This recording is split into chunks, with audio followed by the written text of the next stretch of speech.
Well, that was not a pretty game whatsoever from both teams.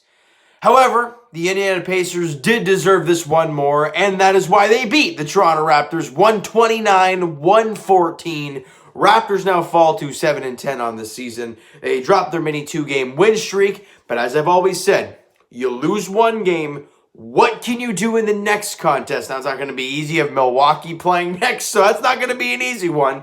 But we'll have to see how this team responds to this loss today. All right? And let's break this game down because, like I said, it was sloppy all over the place on both sides of the ball from both teams. But in the first quarter, Raptors were stuck 33-30. They had a really hard time defending for most of this basketball game, but early on, they were red hot. More specifically, for the first half, they got absolutely scorching hot, and they were up by 3 after 1. But it's okay, you're only down by 3, and they've shot the ball extremely well, and you really haven't played that well. Okay, that's good stuff. Second quarter, same type of thing happens. You score 30, you've scored 60 at the half. You must be doing good. No, they allow 37 in the second quarter, and you're down by 10, 70-60 at halftime. Not where you want to be if the Toronto Raptors. However, you're still kind of hanging around when they've shot about almost 60% at halftime. And in the third quarter, as rambunctious and insane it was, the Raptors came back and won that third quarter by 9, 37-28. But as I always say, it's not a matter of who makes the biggest punch. It's who makes the timely punch. And the Raptors at one point in that fourth quarter had a 2-point lead, 102-100. And then after that, they flat out stopped playing and things got sloppy, technical fouls. Just stupid calls, but you know what? Bad positioning for the Toronto Raptors. They put themselves in bad spots. And the Indiana Pacers win that fourth quarter 31-17. Now, you could arguably say with them winning by 15, it was 8 with like a minute left. So you could arguably say it was just kind of anger really near the end for the Toronto Raptors. And they lose the fourth quarter by 14 points. Like I said, they made that big 9-point punch in the third quarter to bring it back to a 1-point deficit, including Yuta Watanabe getting that crazy, who was it underneath him? Sumner? Or was it Justin Holiday? Can't remember who it was who got underneath him. So I think it was an over the back. No, I don't know what it was. What they ended up calling it, but it was at the buzzer, and they put 1.1 on the clock. And he got both free throws, and it made it a 1-point game going into the fourth quarter. And you had that 2-point lead, but you couldn't do anything else with it.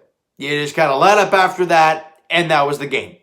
Like I said, the Raptors did not deserve the win today. The Indiana Pacers, they more or less deserved this victory, and they got it. Now, there are some positives to take from a game like this, but let's go through some negatives. Let's get through those guys first. The first thing, the Raptors only had 10 turnovers in the basketball game today. At least from what I'm looking at the Bleacher Report, not the Bleacher Report, the score app. So what it said, 10 turnovers, which seems very low since they had, 7 at halftime? But then again, they had 27 points off of our turnovers.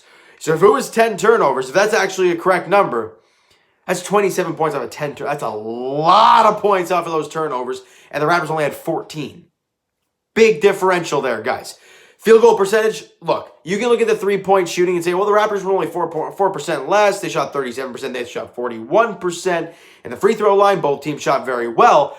But the fact that they made 51% of their field goals, they were over 50% from the field, and the Raptors only made 41% from the field. I mean, not consistent enough. You chucked up a ton of threes. That's why you made a lot of threes.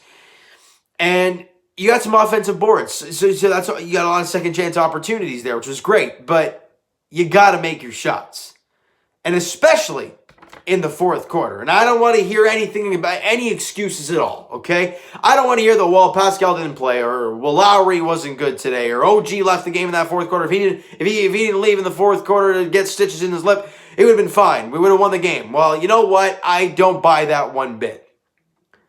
The team kind of collapsed there at the end, but that's not the point. The fact that they lost Sabonis in the first, second quarter he was gone? First quarter he was gone? They don't have Karis LeVert. I don't think they've had TJ Warren all season long. They're not a healthy squad. That team is all their stars are hurt except for Brogdon, who was unbelievable today, and they got an incredible bench unit from Jeremy Lamb. He was awesome today. Now, enough talking about their guys. The Raptors players. Not a lot of good things happened today, I gotta say. Look, there were a few good things, but overall, not so much. Aaron Baines, look, he had 9 points and 2 boards. Guys shot 4-9 in 14 minutes. I think he played a much better basketball game. In the last 4 or 5 games, he's looked a lot more comfortable out there. Still, though, 104 from 3 in the game. Not really a whole lot going on there, but you see inside the paint, he's looking a lot more comfortable. However, the one thing I'm going to knock on Aaron Baines for right now is that guy needs to grab a rebound. How many times have we seen him jump for a rebound and either miss time it or just tip it to their guys? Grab it! I don't know. That's my one thing on Aaron Baines.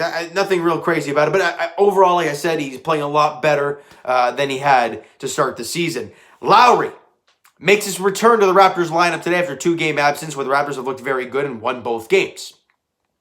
Got to say, Kyle wasn't very good. And Brogdon, who was matched up against him, was very good. Brogdon yesterday against Fred VanVleet was locked up. We talked about it in the video. You saw it on all the highlight packages about Freddie locking him up there in that last shot. Today, Brogdon drops 30, and Kyle Lowry had 12 points, 2 boards, 1 dime on 2 of 11 shooting. He was 7-7 from the line, 1 of 5 from 3, and he got, the game was over at this point anyways, but he got kicked out of the game anyways. Not a very good return for Kyle Lowry, I gotta say. And I hate to knock on Kyle, but I think he was a real contributing factor of this team losing today. I love this man. He's the greatest Raptor of all time, without a doubt. But today was not his night. Brogdon made him look silly. He didn't make his shots, and he really didn't help the team a whole lot. I gotta say, he tried to take 3 or 4 charges, didn't get any calls. Whether they were charges or not, they weren't called. And I just don't think he played very well today. Now, Kyle Lowry being the vet, being our junkyard dog, being our guy, he's going to go out there in that next game against Milwaukee, and he's probably going to drop 25 and have a great game. That's just the way he is. I'm just speaking facts about tonight's game, and he can even say it. He probably didn't play the greatest. Now, Norm Powell was pretty good today. I got to say, the numbers suggest great. Percentages-wise, not so much. 8 of 19 from the field, was 6 of 6 from the line, but he was 2 of 7 from 3. But he had 24 points, 6 boards, 6 dimes. Back-to-back games, Norm Powell has 6 assists. So a really good job moving the basketball for Norm. 24 points as well and 6 rebounds. Great job for Norman Powell today. OG Anunoby, look, and I don't know if this is contributing to Kyle Lowry coming back, but OG had 10 points, 5 boards, 2 assists, shot 4 of 8, was 2 of 3 from 3. This guy dropped 30 yesterday and has been unbelievable over the last little while. Why is he only taking 8 shots and 3 threes? He made 4 yesterday. He took a total of 3 today. He was great. OG's been fantastic. I don't care what the 10-5-2 says. He was awesome today, but he does not get enough touches. He does not shoot the ball enough. You got to let it fly. I don't blame OG because how many times did we see him actually get a ball in a shooting opportunity today? You saw yesterday, how many times did he get the ball in the post? Or how many times did he get the ball from 3 and was open because the ball was moving and they were finding him? You didn't see that today. That's why offensively he didn't make a lot of an impact today. He only took the 8 shots. They got to implement him more. They have to. Especially the way he's playing right now. He has to get better, and that is, I do not blame OG for this game one bit. Fred VanVleet was fantastic. Was fantastic today, guys. He really, really was. 25 points, 4 boards, 6 dimes, 11 of 21 shooting, was 3 of 5 from 3, had 2 steals in the game. Fred was awesome. He was flat out awesome. But he was not matched up with Malcolm Brogdon. He was matched up with Justin, I think it was Justin, or is it Aaron Holiday, or I don't know which brother it was that was starting alongside Brogdon today. But either way, you didn't see that guy doing a whole lot in this game because Fred VanVleet doing Fred VanVleet things. And Brogdon did Brogdon things. And that's a problem for Raptors, all right? Now, let's get to the bench. And the bench really didn't give you much, especially with Jeremy Lamb, that's him, on the other side in Indiana, did a fantastic job. But the Raptors bench didn't give you a whole lot of lift. Chris Boucher, 9 points, 9 boards, 2 assists, 3 of 12 shooting, 1 of 6 from 3. And look, as much as we love the hype of Boucher, and as much as we love the talent and the possibilities in the future of Chris Boucher, can we all agree on one thing? That when this guy tries to block literally every single shot, that even a pump fake, it frustrates the living hell out of me. I saw at least 3 times today. They got the pump fake of 3, and he's going flying by, and it leaves your defense hanging out to dry at that point. And I'm like, look, Boucher, the blocks are great. I love when he chases down a block. I love when, he hit a block. He blocked a 3 today, which was fantastic. But he bites on everything. And people know that. Teams are going to learn that. And so every time they see him flying out there, they're going to pump fake it. And he's going to go flying by. The guy's got to learn. That's the one knock that I have on Chris Boucher. Other than that, he's a great player. Struggled shooting the ball today. But again, lots of room to improve for him. But that's the one knock that I have on Chris Boucher. Even the way he's played all year long, that's the one thing I look at and I'm like, that's something that I'm not a huge fan of. Because this team preaches defense. That's not good defense. All right? Stanley Johnson, again, him and Utah put up some great minutes. Did a really good job out there, working hard. But again, with Jeremy Lamb doing his thing on offense, you couldn't do a whole lot. Stanley Johnson, 4 points, 4 boards, 6 dimes for Stanley Johnson, 2 steals in the game for him. And Utah had 9 points and 5 rebounds, including that big 3 that he hit to tie the game at one point. And then obviously a couple big free throws there at the end of the third quarter, and then some other stuff sprinkled in. All right, and Matt Thomas, a guy who everyone is talking about playing.